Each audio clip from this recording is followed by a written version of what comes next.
I bet you forgot about the time that Jack Black made Bible fan fiction with one of the Ghostbusters. This movie's so bad it makes me want to skip to year 2. They could have wandered the desert for 40 years and never found a good punchline. It's day 58 of 365, today's movie, year 1. This one's directed by Harold Ramis and stars Jack Black and Michael Cera in what is basically Superbad but for the Bible.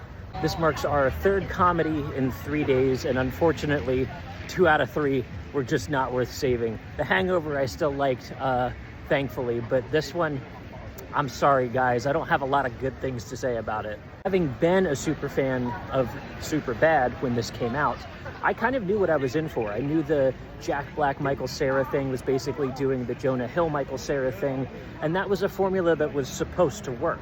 I hadn't quite left the church at this point, so sacrilegious jokes around something I was weakly involved in was gonna land with me. I was going to enjoy myself, and I do recall laughing a lot when I went to see this as a teen. It's basically putting on a nativity scene, but with weed and cussing instead of communion wine. That's right up my alley. I was here for it. When it comes to complaints, the anachronistic story isn't even the squeaky wheel here. Honestly, I feel like they could have got away with it.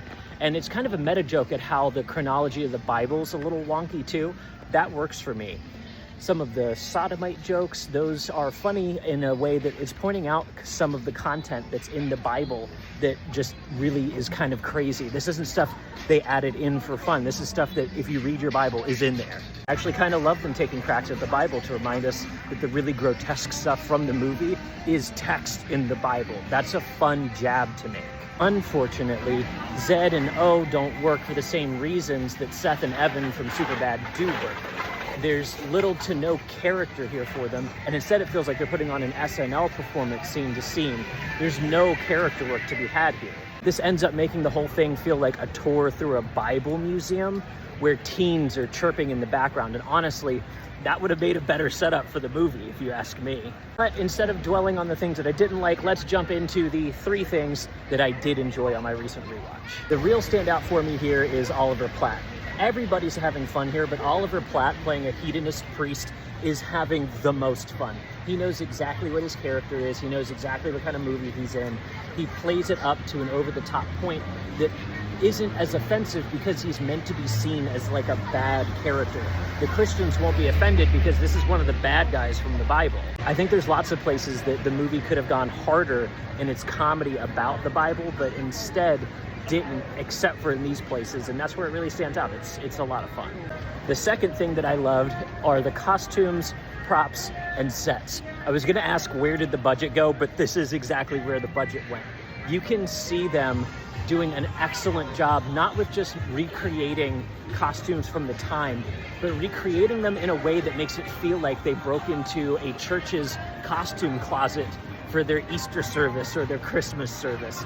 It is so much fun to see these like wonky, lopsided costumes playing out on the big screen, which is a place we've never seen them like this before. From the cave people in full togas to the robes, everything really plays as not quite real, but just real enough to get you into the mood of the skit. This is where it starts to feel like SNL, sure, but I think it's an accomplishment to make something that looks this way on purpose. And the third thing that I love about this movie, it just looks fucking fun.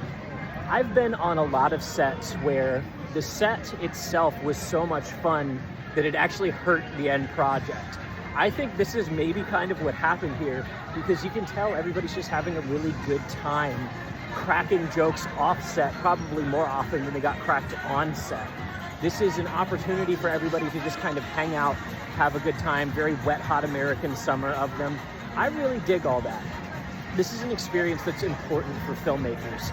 This is where you build trust on a set between actors and between crew. This is where relationships are built and taken from movie to movie. I think that it's really important for people to have this kind of experience. Not every movie has to be a banger, and actually making a bad movie together can be so much fun years into the future when you all get to hang out again and put on year 1 together. I bet everybody had a great time on this, and so I can see that fun shining through in a way that, yeah, maybe the movie's not great, but goddamn, I want to have fun like that. I want to be on a set like that. Our next movie is unfortunately another bad one. It's Transformers 2. If you want a little homework, you can actually look up on YouTube. There's a 20-minute meltdown I had on a podcast the last time I watched this movie. I vowed I would never watch it again, but because this series is important to me, I am giving it another rewatch, and I will find at least 3 things that I like about that one too. So if you want to see that, give me a follow. Let me know what you thought of year 1. Did it work for you more than it worked for me? Listen, all my reviews are subjective, but in the meantime, I'll see you tomorrow.